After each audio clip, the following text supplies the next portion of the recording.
এই প্রয়োগ ১৬তে দেখো কোশ্চেন কি বলা হয়েছে, দুটি কাবাডি দলের বিভিন্ন ম্যাচে প্রাপ্ত পয়েন্টের নিচে দেওয়া হলো, এদের মধ্যমা নির্ণয় করো। দেখো এই মধ্যমা নির্ণয়ের আমি একটা কন্ডিশন বলে দিচ্ছি। দেখো প্রথমত এখানে কাউন্ট করবে যে কতগুলি সংখ্যা দেওয়া আছে। দেখো সংখ্যা কতগুলি দেওয়া আছে, এখানে সংখ্যা দেওয়া আছে ১ ২ ৩ ৪ ৫ ৬ ৭ ৮ ৯ ১০ ১১, ১১টি সংখ্যা দেওয়া আছে। তাহলে এই ১১টা হচ্ছে কি যুগ্ম না অযুগ্ম, মানে জড় না বিজোড়? বিজোড়।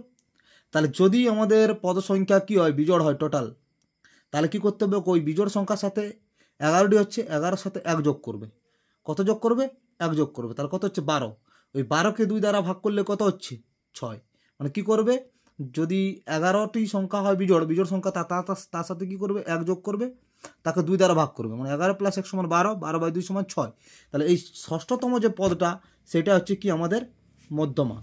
ষষ্ঠতম পদ দেখো আমাদের কোনটা হচ্ছে এখানে ১ ২ ৩ ৪ ৫ ৬, তাহলে ১০ হচ্ছে আমাদের কি মধ্যমা। ক্লিয়ার? আর দেখো পরের ২ নম্বরের কোশ্চেনটাতে কি বলা হয়, দেখো কি আছে ৬ ৭ ৮ ৯, দেখো এখানে ১ ২ ৩ ৪ ৫ ৬ ৭ ৮ ৯ ১০ ১১ ১২, ১২টি সংখ্যা আছে ১২। তাহলে ১২টা কি আমাদের, ১২ হচ্ছে যুগ্ম। যদি যুগ্ম হয় তাহলে ১২কে ২ দ্বারা ভাগ করো, তাহলে কত হচ্ছে ৬, এবং ৬-এর সাথে আরও ১ যোগ করো, কত হচ্ছে ৭।